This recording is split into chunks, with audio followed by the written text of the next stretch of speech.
Greg. And I'm Billy. And we're the Fuji Guys. Fuji Guys are going to talk to you about the XP30 today. We're going to go through the top features. Until then, first of all, I want you to check out this. Now that you've seen, the basic setup, let's go through some of those top features. First of all, a camera like this, the first thing we really have to talk about is the fact that it's four-way proof, or it's freeze-proof down to -20 Celsius, waterproof down to 5 meters, shockproof dropping at 1.5 meters, shock, and of course dustproof, so dust, sand, dirt, anything like that doesn't get into it. So let's check out your video on that. Yeah, let's see how this camera works in the field. The XP series cameras is drop proof, as you can see. In the sand, shock proof, dirt proof, drop in the water. Still recording. You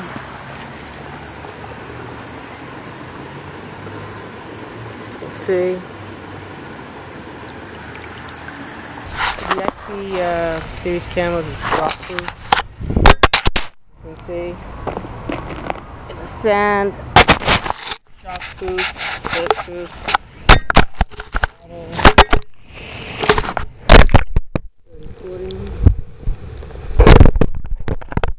Well, that's some tough camera, I'll tell you that. It's really good. And we've also upgraded the lens on this newer version of this camera this year. It's now a 5x optical with dual image stabilization, and it also has a wide-angle lens. So why don't we do a quick demo on that as well. I'm always amazed at how good of quality the lenses are. We keep stepping up, yeah, it's so compact with, 5x I cannot zoom, believe that that's a 5x optical wide zoom, but it's true. Listen, the feature I'd really like to talk about, and a lot of people are kind of curious about this one, is the GPS function on the XP30. The XP30, besides being a super tough camera, is a camera that there's actually some GPS hardware in here.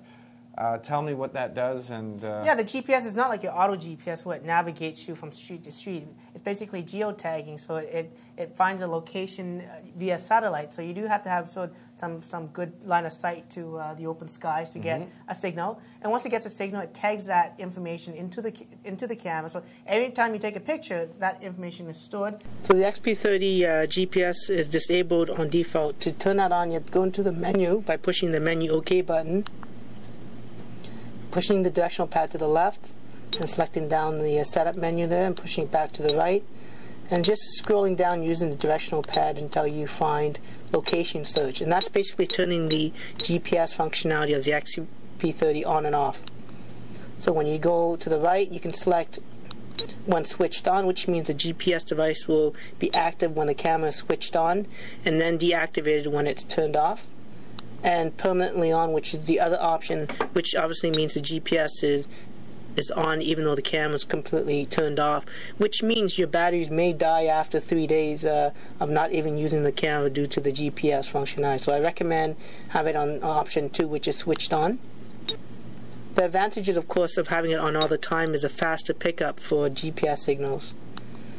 Next option we have is the tracking data GPS information, and that basically creates a log file so that it can be saved to the computer later. Using the Fuji FinePix software, you can sort of retrace your steps on where you took pictures of, and it pulls data once in a while even though the camera is completely off as well. So having this on will also eat up battery even though the camera is turned off. The last option basically is just location info. That's information, and of course we want that to be on, to be displayed when we take a look back at images and when we're capturing images. So having that on, if we push now back to get out of the menu, as you can see there, that big icon shows up telling you that it's trying to look for a GPS signal. And of course you need to have a good line of sight to an open sky. It's not going to work very well indoors due to obviously how satellite and GPS global positioning satellites work.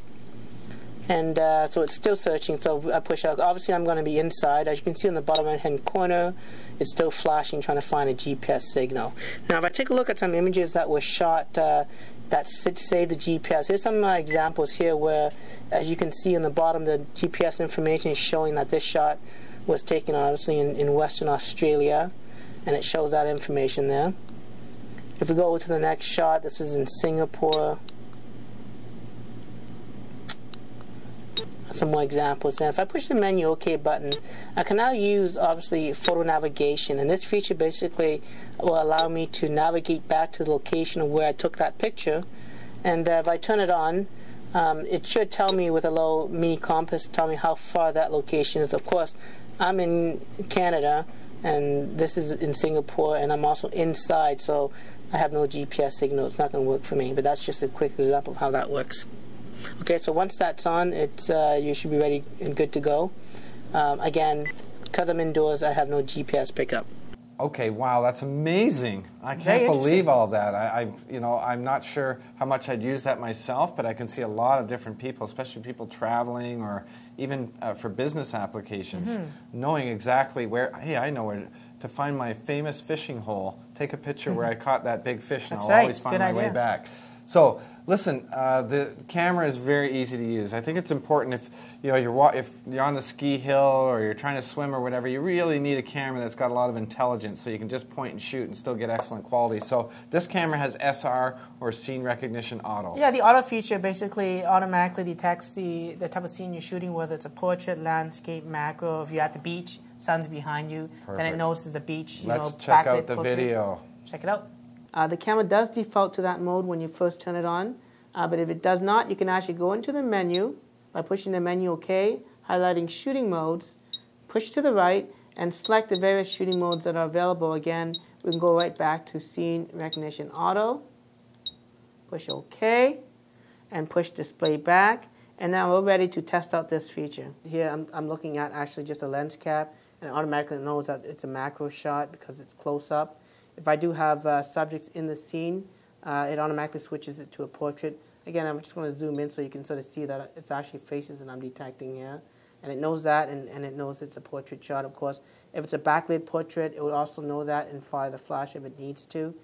This is just a quick look at the SR Auto in action. Well, that sure makes it easy. I love taking macro or close-up shots. Everyone knows that if they know me. This camera's got a macro setting? Yeah, you can go right down to about 9 centimeters away. You just enable it on the back of the camera. But let's take a quick look at some examples here of some macro shots. All right, let's check this out. The XP30 also has a great macro functionality that allows you to take close-up shots up to about 9 centimeters away. You can actually set it up to the SR Auto that does that automatically. Or if you're in other shooting modes like the Program Auto mode, which I've selected here, in order to turn on macro, you can actually push the macro quick button right here by pushing once and twice, and it highlights macro, and it's selected. Now we can take a look at some photos taken in macro with this camera.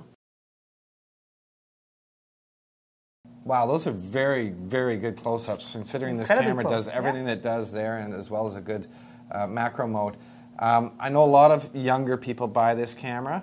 I know my kids, for example, they all have the predecessor to this one. They love the auto YouTube and Facebook uploading feature. Tell me about that. Yeah, that feature basically allows you to tag the videos or the photos so that later on when you connect it to your computer that's obviously connected to the internet, it automatically knows which files are tagged and it uploads those videos to the appropriate sites, whether it's Facebook or YouTube. It's pretty simple, but take a look at this example video on how to do that. If you have a bunch of videos and photos that you want to upload later to Facebook and YouTube, the camera actually has a built-in ability to mark these files later on to be uploaded to sites like YouTube and Facebook. Let's take a quick look at how to do that. You push the playback button to get to the images. I have a video here, and I also have a photo. If I want to upload this photo to Facebook, I'll just push the menu OK button. I'll scroll down until I see marked for upload. I'll push to the right. And of course, I want to upload this to Facebook, so I push OK. And this picture says, you want to upload? I'm going to go OK. And it actually tags the file, so it actually doesn't upload, it just tags it. This next one is a video, so I'm just going to push Display Back. I'm going to go back into the menu. I'm going to select Mark for Upload. And I'm going to select YouTube now, because it is a video. I'm going to push OK. And that's done. I'm going to push Display Back. And now if I look back at my images, this first photo is being marked to go to Facebook. The next one is being tagged to go to YouTube. So when I connect this camera to the computer the next time, the Fuji software is going to help to assist in uploading both those files to the appropriate sites. My God, that's amazing, actually. Well, that's really cool. And again, I think a lot of people that are automatically uploading their videos and pictures anyways, this is going to save them a lot of steps and time. So that's awesome. A lot of our cameras in the past have had panoramic mode or stitching mode or something. Now we've got this new motion panorama mode, and I believe it's on the XP20, so tell me about that. Yeah, you go into the scene mode on this camera, and basically it takes 3 shots. What's different this year, though, Greg, is that it automatically takes the second 2 shots and lines it up kind of for you. And basically it's very simple, but look at this video to see how that's done. One out. You go into the menu, you select the different shooting modes, and we're just going to select motion panorama from this menu here. I'm going to push OK on that. And basically it's very simple to do. Again, I'm just going to zoom in so I can see everything here. And all you have to do is actually take 1 shot by pushing the button. Okay? And then you get a little plus and minus sign. When I line that together, it automatically takes the second shot for me. And then I realign it again, and it takes the 3rd shot for me. Without me pushing any extra button, it does it automatically. It's going to stitch it within the camera's own memory system itself. I'm going to push OK to save that. And as you can see, it's a pretty seamless, very fast way to get motion panoramic, or actually a nice panoramic image. Wow, that is so much easier than the last way of doing it. Wow, anyone can do that. And the effect that you get from these panoramic shots is just amazing. So it's so easy to do, and you get this great effect. So that's incredible. I know that most people like to shoot HD video. All of our cameras have HD video on it. Tell me about the video mode on this camera. Well, it records that 720p video. There's actually a one-touch video button right here to access it right away. Nice. But let's take a quick look at this video on the quality of and how to use that functionality. Perfect. I recorded a couple of videos here. If I push the menu button, I can access a couple of options here. I can trim a video, and I can actually join 2 videos together. So let's say I want to join this video that I'm looking on the screen. I can join it with this video by pushing OK. It's going to combine both of those videos as one file instead. So this can actually help if you're recording long videos and you want to attach 2 videos as one larger file size. You can do that within this camera. As you can see, it's doing that right now.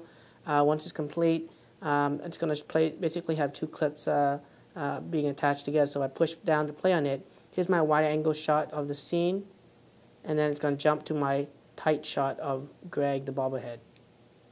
So that's a cool little in-camera editing feature. Of course, if you wanted to trim images, let's say this video wanted to be trimmed, I can go into the camera, select the movie trim feature, and then actually just push to play. And that's maybe my in point. I'm going to push OK, and push down and play again. Let it play it out, stop. That's where I want the out point to be. I'm going to push OK.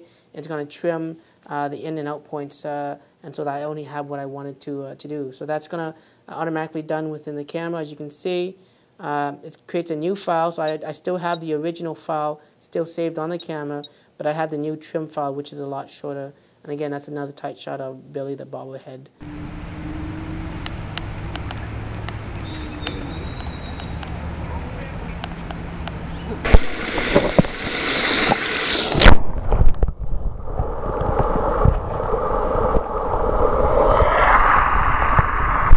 Wow, the one-touch button, that really is cool. That's great. Especially if you have mitts on or something like that on and the fact that you can actually edit the video inside and trim it, that's just awesome. That's mind-boggling. Another feature I found on this camera too is that tracking autofocus feature that wasn't found on the last year's model. Right. And that was just great where you can just set it up and it automatically tracks the subject moving in the scene.